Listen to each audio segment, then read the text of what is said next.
Bal wajadna aba'ana kadzalika yaf'alun. Sebenarnya kami hanya mendapati, hanya melihat leluhur-leluhur kami dulu ya begini. Betul? Jadi kan sebetulnya kita ini selama ini menjalani hidup itu produk dari apa yang diajarkan lingkungan kepada kita. Produk dari apa yang diajarkan mereka yang telah duluan datang ke sini. Betul? Betul. Kalau di sebuah keluarga ada tradisi seperti ini, semua keturunannya ngikut. Kalau di masyarakat ada tradisi begitu, semua ngikut. Kalau di masyarakat itu baca Yasin pakai speaker, semua anak cucunya kalau baca Yasin pakai speaker. Kalau enggak pakai speaker, rasanya enggak baca Yasin. Karena mereka itu melihat contohnya. Mereka yang datang, padahal Yasin itu buat diri sendiri, buat yang baca, buat yang dengar. Bahkan sekarang Yasin buat orang mati. Begitu sakit di rumah sakit, sekarat, Yasin aja pasti. Jadi Yasin itu kok buat yang sekarat, padahal Yasin itu buat yang hidup, supaya saat sekarat itu bisa pulang. Nah karena contohnya seperti itu, terus saja contoh itu menular. Makanya jawabannya tepat kan? Apa yang dikatakan mereka? Wajadna aba'ana kadzalika yaf'alun. Kami ini hanya ngikutin saja apa yang bapak kami, leluhur kami, generasi sebelum kami melakukan itu, ngikut saja. Betul apa tidak? Coba Bapak Ibu, jadi orang sabar aja. Begitu dimarahin ngalah, dimarahin lagi ngalah. Akan datang gak tuh? Akan datang gak orang? Kok kamu ini sabar banget sih? Saya jadi gregetan deh sama kamu. Apa perlu saya serang ke sana sekarang juga, menawarkan diri tuh si belis. Betul? Karena pada umumnya kalau ada orang yang marah, ya marahin lagi. Ketika kita tidak marah, orang marah kan dianggap tidak mengikuti leluhur. Betul enggak? Betul enggak? Nah, udah ngaji kesadaran dengan saya seperti ini, ya harusnya sadar ketika orang marah, sebetulnya dia sedang marah pada dirinya sendiri. Saya tidak akan terluka kalau saya tidak mengizinkannya, maka saya damai-damain saja. Orang mau suaranya keras, orang mau suaranya kasar, itu urusan dia dengan dirinya sendiri. Aku sih aku saja, tidak terpengaruh oleh apa kata orang tentang diriku. Kalau kita terus terpengaruh oleh orang, terus kapan kita mau bahagia? Mau lari ke hutan emangnya kita? Paham? Paham apa tidak? Lanjutkan gak ngajinya? Nih kalau lanjut tambah berat. Kan ayat ini sering kalian baca. Apalagi bulan Ramadan. Pasti dibaca. Cuman kelewat. Iya karena yang dikejar kalian kan one day one judge. Supaya target ntar Idul Fitri bisa pameran. Pada saat halal bil halal bisa cerita. Bahwa saya kemarin bulan Ramadan 3 kali loh tamat baca Quran. Saking tamatnya itu baca Quran sampai nggak tahu yang dibaca apa, pesannya apa, sampai nggak tahu apa-apa. Keren kan? Pakai dalil sedikit biar kelihatan bijaksana. Karena menurut para bijak, sebetulnya belajar yang paling bagus itu hasil akhirnya tidak tahu apa-apa. Wih keren, bijak lah itu. Luar biasa. Bijak banget itu.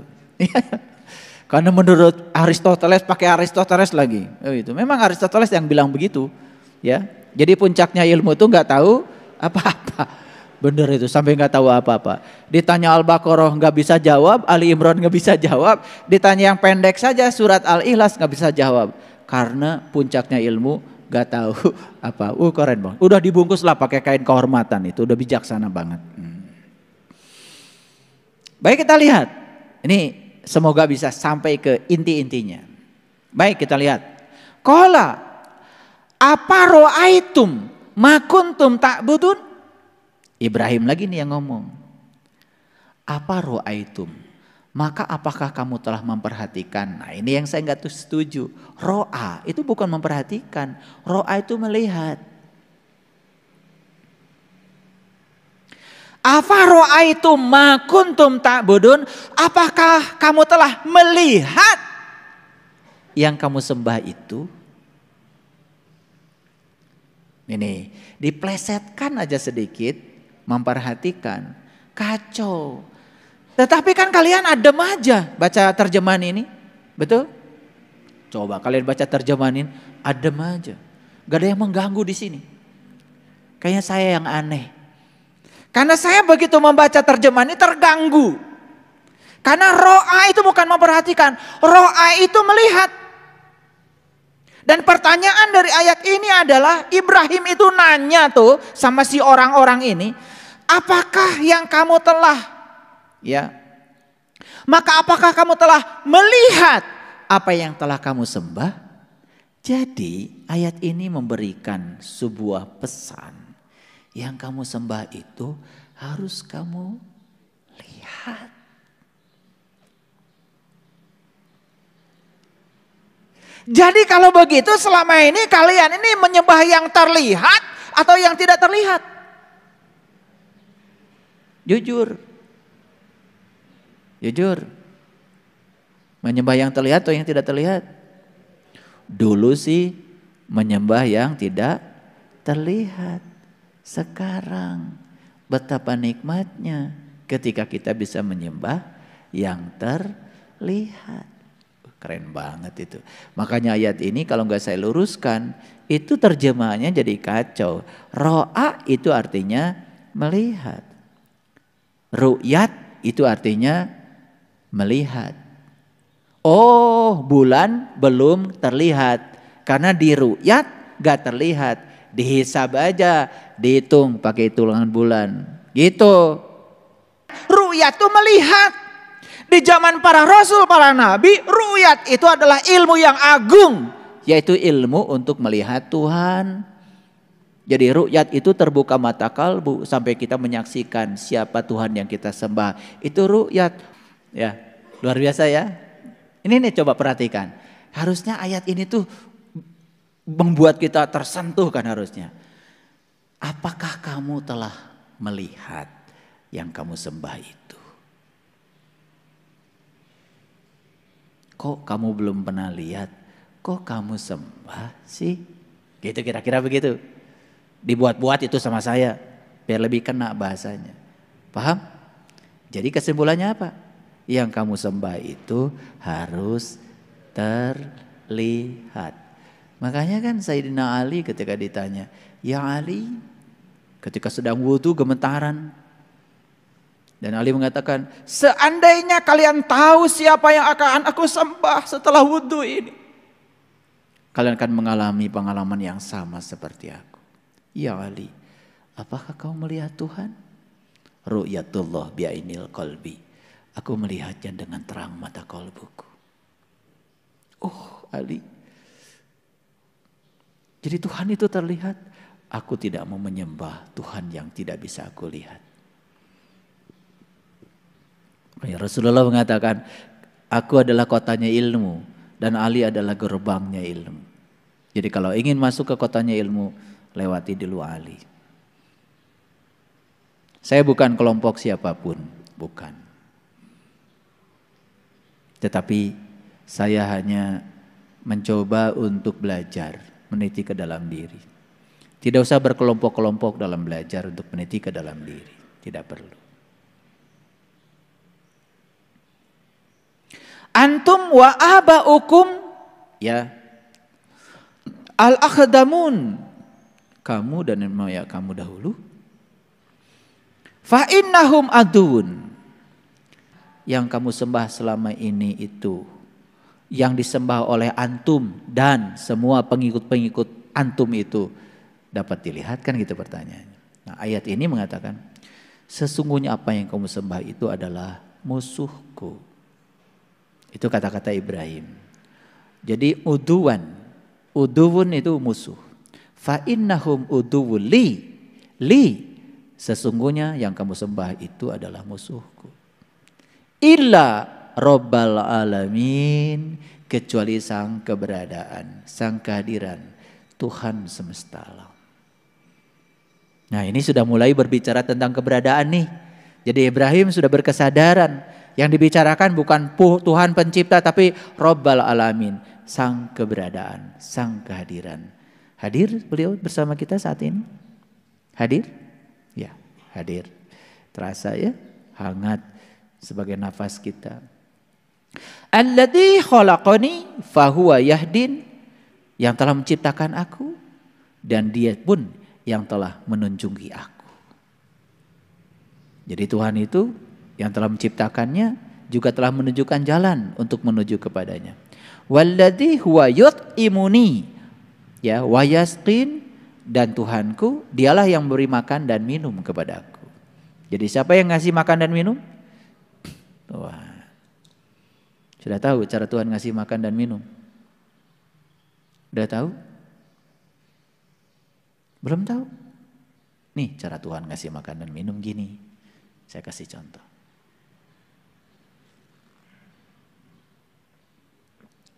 Siapa yang ngasih minum sama saya?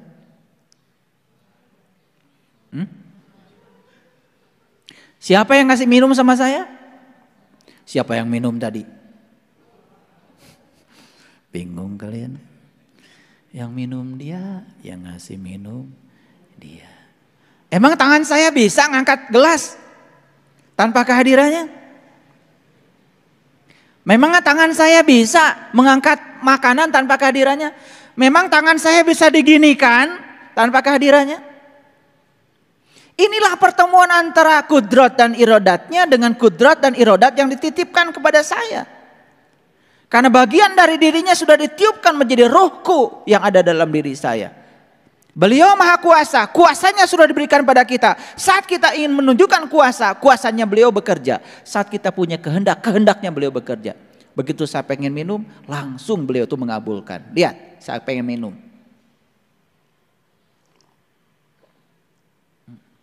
Dikabulkan? Begitu saya pengen, dikabulkan. Apa yang tidak dikabulkan oleh dia? Sedekat itu kalau kita mau jujur. Sedekat itu. Tangan kita tidak pernah bisa berbuat apa-apa tanpa kehadirannya. Kenapa kalian itu selama ini mengalami ilusi keterpisahan? Kenapa menyatakan Tuhan itu jauh? Sedekat itu dia bersama kita. Bahkan saat minum pun kalian tidak sadari. Siapa yang ngasih minum itu? Aku, kata Tuhan. Siapa ngasih makan pada kamu? Aku. Coba belajar nanti kalau minum makan itu sadari. Yang ngasih minum adalah aku. Yang ngasih makan adalah aku. Ya, ayo sadari. Yuk sadari. Saya mengajak kalian untuk merasakan kehadirannya setiap saat. Saya merasakan kehadirannya sekarang di dalam diri saya. Sebagai medan energi yang bergerakkan saya. Saya tidak bisa bicara seperti ini. Tidak bisa duduk seperti ini. Tidak bisa melihat kalian seperti ini. Tanpa kehadirannya. Alhamdulillahi Rabbil alamin. Wa iza maradtu fahuwa yasfin. Dan apabila aku sakit, dia yang menyembuhkan aku. Lihat kata-katanya. Ketika aku sakit. Sakit itu dari mana?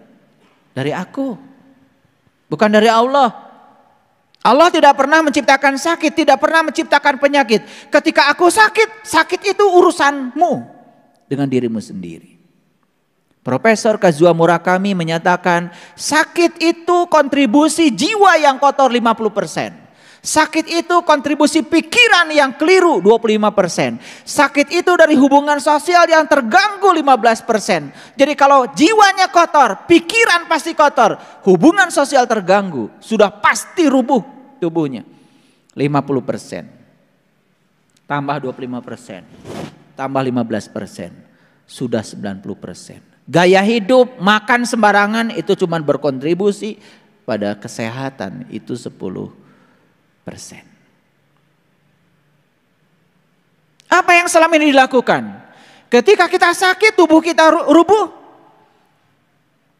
kita minum obat, kita pergi ke dokter, kita pergi ke rumah sakit. Boleh? Boleh. Tapi itu hanya menyembuhkan akibatnya. Hari ini disembuhkan, hari ini makan obat, besok sakit lagi. Karena kita menyembuhkan akibatnya. Makanya sekarang di mana-mana sedang rame penyembuhan secara holistik. Whole, keseluruhan. Gimana caranya? Ada yang keliru memaknai holistik.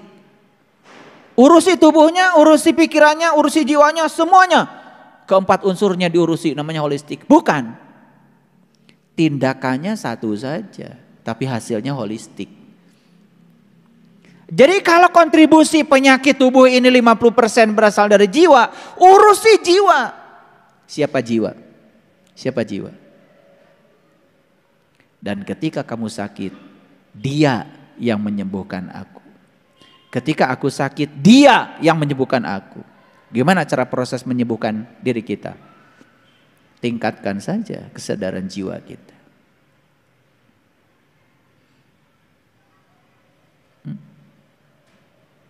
Siapa jiwa itu? Jiwa itu Nur Insan. Nur Insan itu punya bosnya, namanya Nurullah dan Nur Muhammad. Izinkan Nur Insan itu mengakses Nurullah dan Nur Muhammad. Izinkan jiwa itu bersyahadat kepada Allah dan Rasulnya. Izinkan dia untuk mengakses alam-alam yang tinggi. Saat dia mengakses alam-alam yang tinggi, jiwa menarik energi dari kemurniannya sendiri. Apa yang terjadi? Naik kesadaran. Begitu kesadaran meningkat, kapasitas kita untuk mencintai diri sendiri pun meningkat. Apa yang terjadi? Pikiran mulai terkendali, tidak terjebak benar salah, masuk ke dimensi yang lebih luas lagi. Tubuh menjadi sehat. Sistem kelistrikan di otak sini menghasilkan endorfin, menghasilkan dopamin, menghasilkan serotonin. Bukan menghasilkan hormon-hormon yang berbahaya seperti adrenalin. Lihat orang-orang yang dalam kehidupannya cemas, takut, sistem kelistrikan di pineal gland-nya terus memproduksi hormon-hormon yang sangat menakutkan. Namanya hormon adrenalin. Hormon itu sangat merugikan.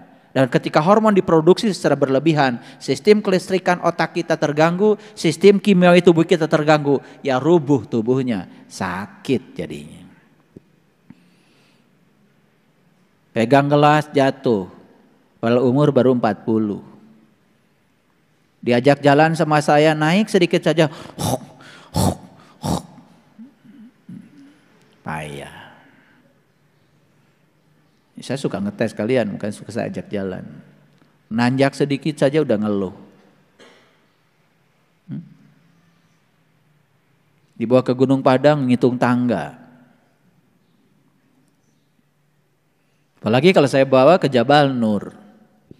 Dulu banyak tuh, saya bawa jamaah. Dari sini bawa tongkat. Saya bilang ntar tongkatnya saya lepasin, saya lemparin. Saya ajak ke Jabal Nur. Saya kasih resepnya seperti hidup. Hidup tuh sehari-sehari. Jangan setahun-setahun kelamaan. Sehari aja tuntaskan. Baru mikirin besok sehari. Itu sehari-sehari hidup itu. Sama naik tangga. Jangan mikirin 378 tangganya Gunung Padang. Naikin aja satu-satu. Satu. Jangan lihat ke atas. Satu. Tahu-tahu udah di atas. Itu ilmunya sederhana. Ya. Jangan mikirin Quran 30 juz. Sejuz aja. Tahu-tahu 30 juz. Jangan mikirin Quran 6.666 ayat. Sudah seayat. Lama-kelamaan 6.666 ayat. Banyak yang nanya kepada saya, gimana ayah bisa menghafal Quran 30 juz? Kalau karena mikirnya 30 juz, saya dulu nggak mikir 30 juz, mikirnya satu ayat, terus aja ngereh nikreh. Kan kelamaan juga sembuh, tuntas. Paham? Jadi, maaf nih, yang sakit-sakit, gimana cara menyembuhkannya? Sembuhkan dulu jiwamu. Gimana cara menyembuhkan jiwa? Pertemukan jiwa dengan sumber aslinya. Pertemukan jiwa dengan Allah dan Rasulnya. Biarkan dia menyerap energi dari alam yang tinggi. Bisa, bisa. Karena Allah bilang dalam Al-Quran, segala kebutuhan tentang dirimu sudah aku sediakan di dalam dirimu sendiri. Masa kata-kata Allah itu nggak dibuktikan? Allah tuh nggak mungkin bicaranya sembarangan. Betul? Wa iza maridtu fahuwa yasfin. Dan apabila aku sakit, dia yang menyembuhkan. Jadi ketika aku sakit, nah, apa yang terjadi selama ini? Ayo, kalau sakit gimana? Ya Allah, kia-kia ting, sembuhkan ya Allah, sembuhkan. Kira-kira apa jawaban Allah? Emang gue pikirin. Jadi Allah itu sudah bersamamu, di dalammu, bersamamu. Kok enggak dirasakan kata Allah kehadiranku bersamamu? Aku manunggal, aku menyatu, tidak pernah terpisah dari dirimu. Sadari saja. Sadari saja kehadirannya. Makanya kalau tubuh ini sedang sakit, pertama pahami bahwa organ tubuh kita sedang memberikan sinyal kepada kita. Tubuh sedang bicara. Dengar. Karena tubuh itu bicaranya dengan sakit. Ketika lambung saya sedang bicara. Dengerin aja. Sensasinya dirasakan. Dirasakan aja. Tapi sambil dirasakan itu, bilang sama lambung, yes, saya mengerti kata-katamu. Karena saya tidak teratur makan, pagi-pagi malah sarapan. Oke, saya sudah bisa menangkap pesanmu. Mulai besok saya rubah, besok sarapan. Kenapa sih sarapan aja susah? Tuh hoyong. Kalau nunggu hoyong itu sudah rusak tubuh kita. Nih saya kasih tahu, kalian baru makan ketika lapar, udah rusak tuh tubuh. Ibarat gedung itu alarmnya sudah bunyi. Kalau gedung alarmnya sudah bunyi, sudah kebakaran belum? Sudah terjadi kebakaran karena yang membuat alarm itu bunyi kan sebetulnya suhu tinggi. Ditangkap oleh sensor jadi kontak jadinya bunyi. Ngerti ya tuh seetik. Jadi kalau gedung itu sudah bunyi alarmnya itu sudah kebakaran. Jadi kalau haus itu sudah dirasakan, itu sudah rusak tubuh kita. Kalau lapar itu sudah rusak. Jadi tubuh itu hanya ingin dipahami. Tolong dong jangan nunggu lapar. Dahar atuh.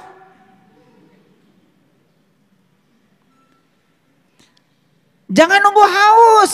Makanya minum setiap jam. Minum setiap jam. Bade ngaleut? Teu hoyong. Terus teu hoyong ngabelaan hoream. Rajen teh ari kersa teh nginum. Herang ieu mah. Kudu nu ngadagleg wae si eta mah.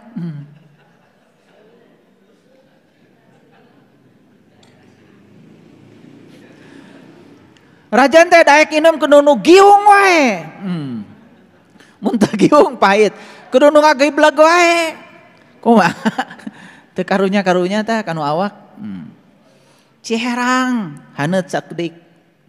Jangan berlebihan juga. Ada juga yang abdi mau resep cipanas, hati-hati. Mun panas teuing itu usus jadi terluka. Nyakola saeutik. Tubuh kita itu paling tinggi suhunya 36 derajat. Makanya minum yang paling bagus itu cai haneut, lain cai panas. Ya mau regot. Ya rusak. Karena usus dan lambung kita begitu dapat air panas terluka.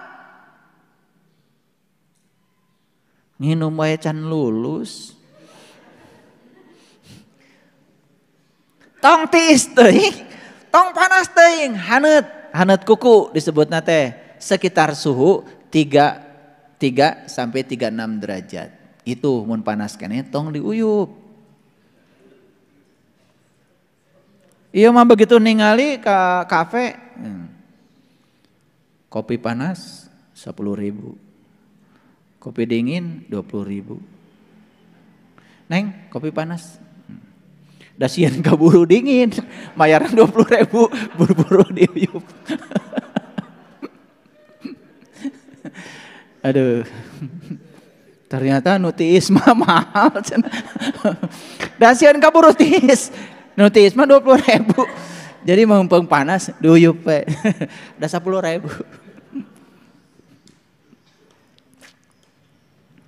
Jadi ngaji spiritual itu harus ada ketawanya. Ya, biar sehat. Ketawa itu sakral, ketawa itu suci. Ya, kalau udah bilang tong seuri setan. Nah, eta nu setan teh nu nitah tong seuri. Ya, jadi ketawa itu sakral. Lihat orang-orang yang jarang ketawa, lihat. Jika juring. Poek we banget. Tidak ada endorfinnya. Ya, gitu. Ketawa, nyanyi. Ya, makanya kalau saya kan ngecek kemajuan spiritual kalian, saya suruh joget aja. Dari joget tuh saya lihat, ya jangan kemana-mana. Ya. Iya, hese. Lengan kamana, suku kamana. Iya, kalau tujumpalik. Terbalik dah diajar spiritual. Jadi kalau orang yang spiritualnya tinggi itu bebas, tidak jaim. Disuruh nyanyi, disuruh joget aja nikmati. Joget tang nurutan batur. Yang batur gitu turutan. Beda. Kahayang awak sorangan we kumaha gitu ya. Gitu ya Ayah Asep.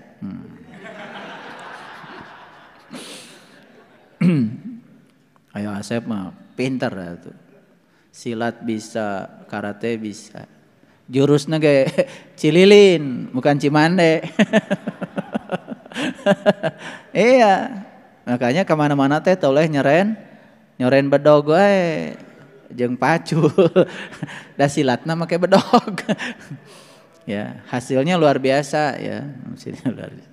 Baik, perhatikan saya. Jadi, kenapa kok tubuh fisik saya sakit, geringan wae, seetik salesma, seetik panas tiris. Penyakit ada 2. Ada penyakit karena kesalahan berpikir, ada penyakit karena karma. Nih saya kasih tahu. Kalau kita sudah berusaha, semua kesalahan berpikir sudah dirubah, gering keneh wae, itu karma, tarima we lah tamu. Tarima we tamu. Tapi kalau kita tahu ieu teh lambung teh naon teh perih teh seseitan teh stres gitu kan. Udah tahu penyebab stresnya karena kita terlalu banyak pikiran. Robah we pikiran, cager insyaallah. Jadi kalau udah belajar dengan saya nanti akan ada razia. Nanti saya akan nyuruh Kang Yudi minggu depan mah.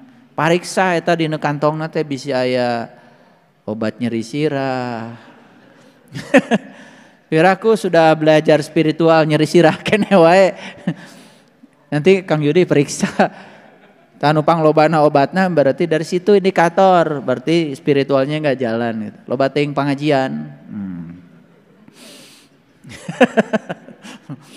Ya, jadi keren ya Quran itu. Jadi dari tadi itu coba bisa enggak menguntai tadi? Kok Ibrahim bertanya terus seperti itu? Itu sebetulnya pertanyaan dari kita kepada kita sendiri. Nah sekarang pertanyaannya, betul enggak kita ini sudah bebas dari berhala? Betul tidak? Gampang indikasinya. Gering keneh atau nabi cager gitu. Kesimpulannya gitu. Betul enggak? Jadi kalau kita sekarang ini sudah sehat, penuh keceriaan, penuh sukacita, sudah jadi sumber keindahan, sumber cinta bagi semesta. Siapapun orang rindu bertemu kita, itu teh sehat, berarti itu spiritualnya udah mulai benar. Jadi pertanyaan Ibrahim tadi itu sebetulnya pertanyaan yang dirinci di dalam Al-Quran untuk memberitahu kepada kita, apakah saya ini sudah betul-betul ya berada di sumber keberadaan saya, atau saya masih terpisah oleh ilusi keterpisahan saya. Itu saja. Makanya kalau diurut tadi, kan pertanyaan Ibrahim itu pertanyaan tentang ketuhanan, bukan? Kenapa kok ujuk-ujuk pertanyaannya kok urusan gering, urusan sakit? Kan kelihatan gak nyambung.